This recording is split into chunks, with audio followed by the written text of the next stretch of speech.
আসসালামু আলাইকুম রহমতুল্লাহি ওয়া বারাকাতুহু। আমি মোহাম্মদ মাহফুজুর রহমান, মাহফুজ কুকিং চ্যানেল থেকে আপনাদের সকলকে স্বাগতম। তো আমাদের আজকের রেসিপি মজাদার খারকন পাতার ভর্তা। তো চলুন রেসিপিটি দেখে আসা যাক। এই হলো সেই খারকন পাতা।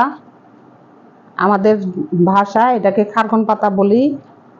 আমি কালকে অনেক দূরে এক ভাইয়ের বাসায় বেড়াইতে গেছিলাম, সেখান থেকে এই খারকন পাতাটা নিয়ে আসছি। গাছটা দেখাইতে পারলাম না, আমি শুধু পাতাটাকে দেখাইতেছি। ঈদের পরে এই একটু ভর্তা টর্তা করলে অনেক মজা হয়। ভর্তা দিয়ে ভাত খাইতে অনেক ভালো লাগে। ঈদের সময় প্রচুর পরিমাণে মাংস টাংস খাওয়ার পরে মুখের মধ্যে আর রুচি থাকে না, তাই আমরা এই খারকন পাতার ভর্তাটা আজকে তৈরি করব। কিভাবে তৈরি করব সেটাই দেখাবো। পাতাগুলো আমরা আগে ভালো করে এইভাবে করে ছিঁড়ে নেব। ছিঁড়ে নিয়ে সেই পাতাটাকে ভালো করে ধুয়ে নেব।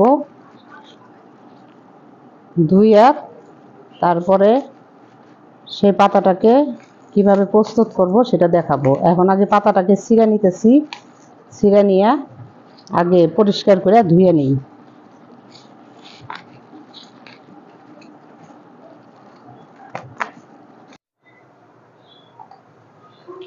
খারকন পাতাগুলাকে আমি এখন ভালোভাবে ধুয়ে নিতেছি। এগুলা আনছি একটা গ্রাম্য পরিবেশে থেকে, একেবারেই গ্রাম, সেখানে গেছিলাম। গ্রামে তো অনেক কিছুই পাওয়া যায় যা আমাদের মিনি শহরে পাওয়া যায় না। অথচ গ্রামের মানুষরা সেসব জিনিসকে কোনো মূল্যায়নই করে না, তাদের কাছে এগুলার কোনো মূল্যই নেই।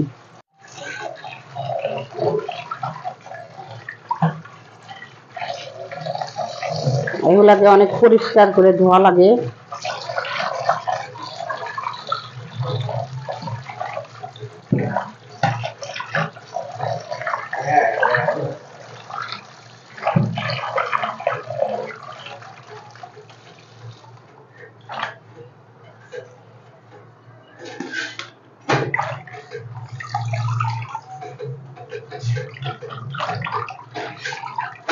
এগুলোকে ধুয়ে কিছুক্ষণ ঝর্ণা দিয়ে রাখা লাগবো, যেন পানিটা নিকড়ে যায়।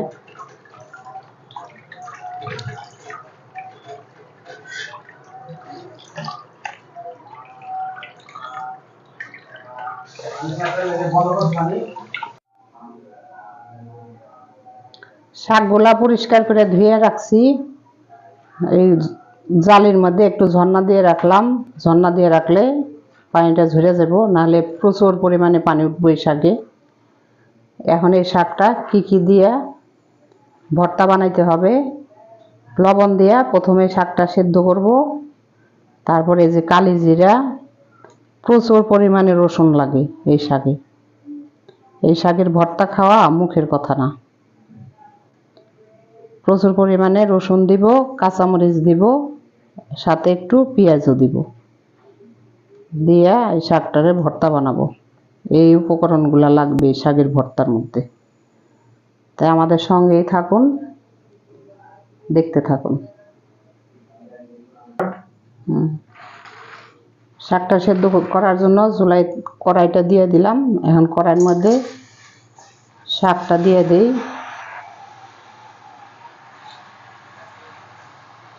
একটু লবণের ছিটা দেই।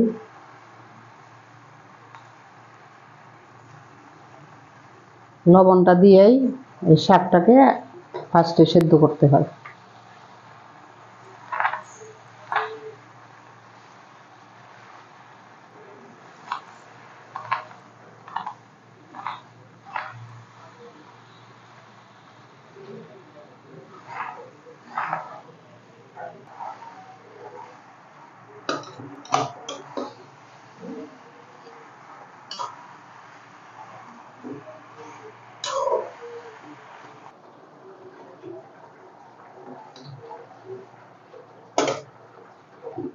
উলট পালট করে লাইরা চাইরা কতটুক হয়ে গেল। এখনই ওই না অল্প একটু হয়ে গেছে, এখনো তো সেদ্ধ হওয়া বাকি আছে। দেখা যায় অনেকগুলা, কিন্তু সেদ্ধ করতে গেলে একেবারে একটু হয়ে যায়।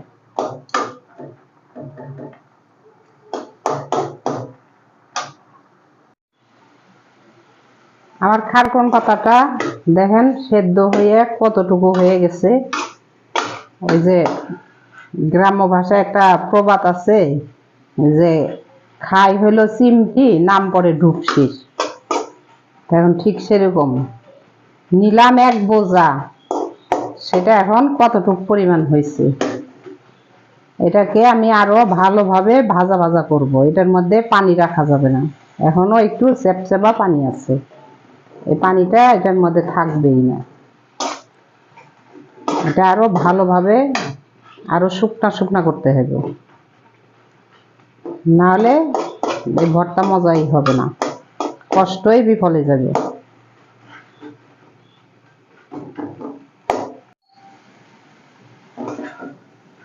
এই যে আমার শাকটা একদম সুন্দরভাবে ভাজা ভাজা হয়ে গেছে। এখন এটার মধ্যে সামান্য একটু তেল দিব আমি।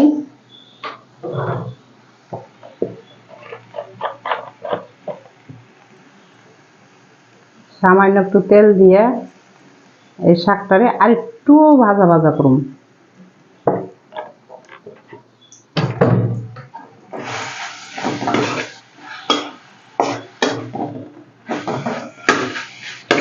গ্রামের মানুষরা এসব জিনিস কেন খায় না? মুখ দিয়ে কইলেই তার এইসব জিনিস তৈরি করে খাওয়ান যায় না। এসব জিনিস খাইতে হইলে এটার পিছনে অনেক পরিশ্রম করতে হয়। এই খারকন পাতাটা শরীরের জন্য অনেক উপকারী একটা শাক। এটা যাদের গিরায় গিরায় ব্যথা আছে, যাদের মাজায় ব্যথা, যেটারে বাতের ব্যথা বলা হয়, সে বাতের ব্যথার অনেক উপকারী একটা ওষুধ। আমরা অবশ্য এটা মাঝে মাঝেই খাই। আমরা যখনই কোনো গ্রামের দিকে যাই তখনই এই শাকটাকে আমরা নিয়ে আসি। এই শাক পাইলে আমি কখনোই রাইখে আসি না, নিয়েই আসি।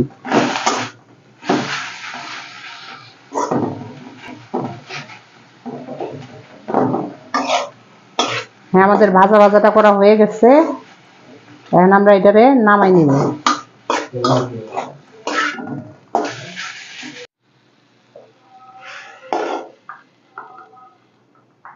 এটাকে এখন নামাই নিলাম।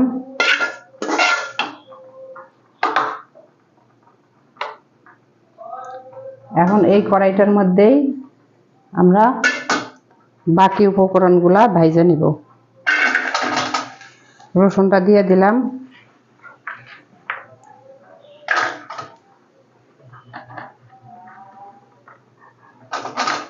কাঁচামরিচটাকেও দিয়ে দিলাম,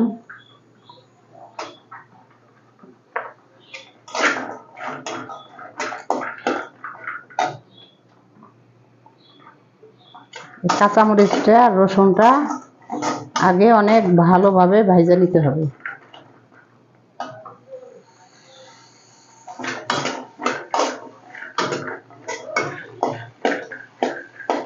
এগুলার মধ্যে আর তেল দেওয়া যাবে না।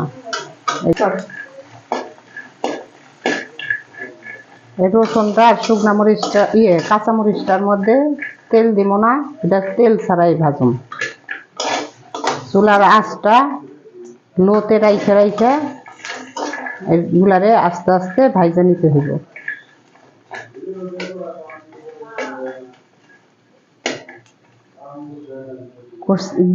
একটা কথায় আছে, রসুন মরিচ চটটা তার নাম হইল ভর্তা।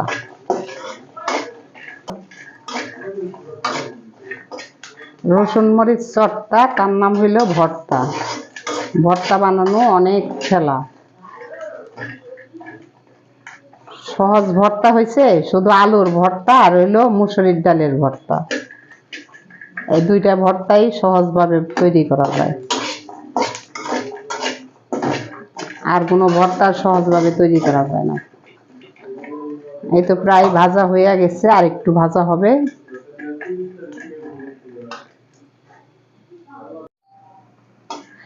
রসুনটা আর পেঁয়াজটা আর কাঁচামরিচটা ভাজা হয়ে গেছে। আমি এটার মধ্যে আবার পেঁয়াজটাকেও টুকরা টুকরা করে কাইটে দিছি। পেঁয়াজটা একটু পরে দেওয়া লাগে। এখন এটা ভাজা শেষ, এটাকে এখন নামাই নিব।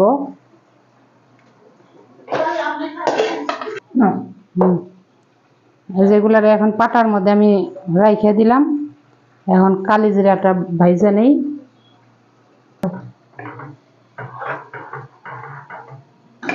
আমার কড়াইটা গরম হয়ে গেছে।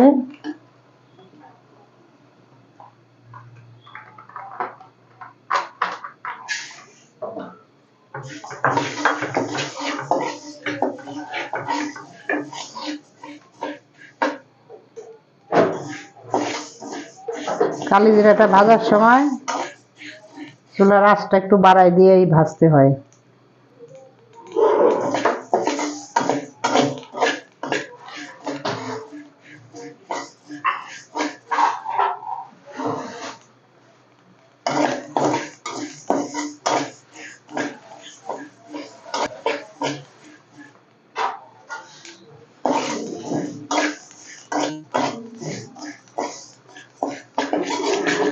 কালি জিরা ভাজা শেষ।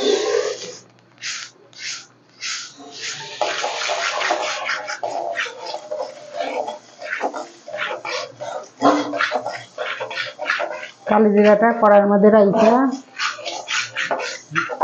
একটু লাইড়া চাইড়া এটাকে মশমশা বানাইতে হয়।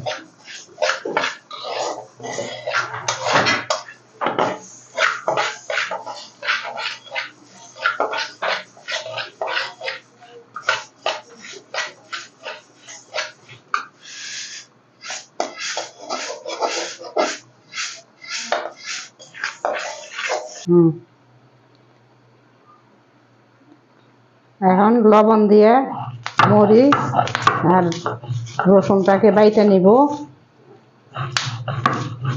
পেঁয়াজটা পরে পাতবো।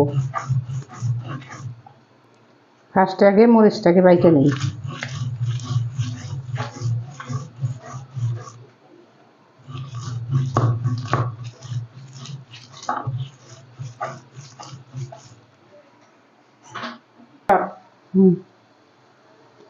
আমার রসুনটা আর মরিচটা বাটা হয়ে গেছে। এখন আমি এটার মধ্যেই শাকগুলা দিয়ে দিব। শাকগুলা দিয়ে শাকগুলা বাটবো।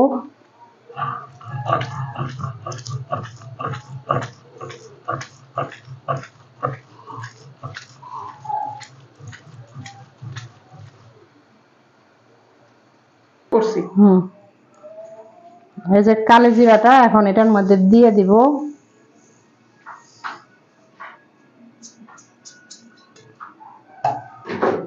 দিয়ে তারপরে এই ভর্তাটারে বাটবো।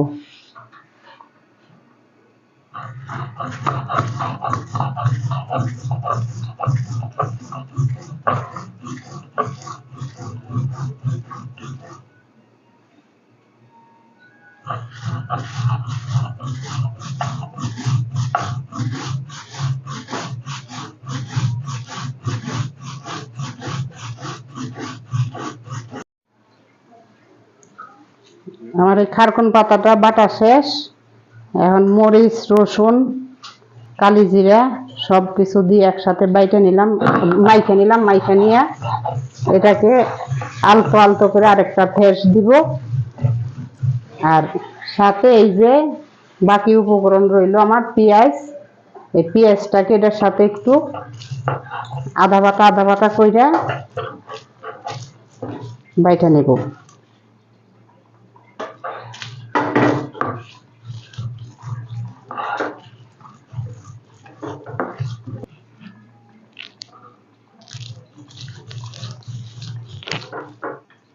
এই পেঁয়াজটা যেন ভর্তাটা খাওয়ার সময় একটু মুখে বাজে, এই জন্য পেঁয়াজটাকে আধা ভাঙ্গা করে নিলাম।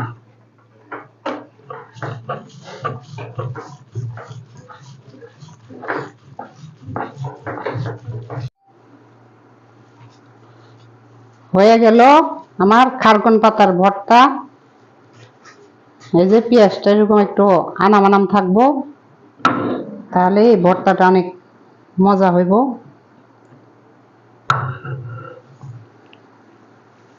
নুন মরিচ চটটা, তার নাম হইল ভর্তা। আলহামদুলিল্লাহ, তৈরি হয়ে গেল আমাদের আজকের রেসিপি মজাদার খারকন পাতার ভর্তা। তো দেখুন, ভর্তাটা দেখতে কত সুন্দর লাগতেছে, মাশাআল্লাহ। তো আমাদের এই ভিডিওটি যদি আপনাদের কাছে ভালো লেগে থাকে তাহলে বেশি বেশি লাইক এবং শেয়ার করবেন, আর আমার চ্যানেলটি সাবস্ক্রাইব করে আমার পাশে থাকবেন, আর পাশে থাকা বেল বাটনটি অন করে রাখবেন, যাতে সবার আগে আমাদের ভিডিওটি আপনার কাছে পৌঁছে যায়। পাশাপাশি যে আমার ফেসবুক পেজ আছে সেটাও আপনারা লাইক এবং ফলো দিয়ে রাখবেন। তো সকলের জন্য অনেক অনেক শুভকামনা। আসসালামু আলাইকুম রহমতুল্লাহি ওয়া বারাকাতুহু। আল্লাহ হাফেজ।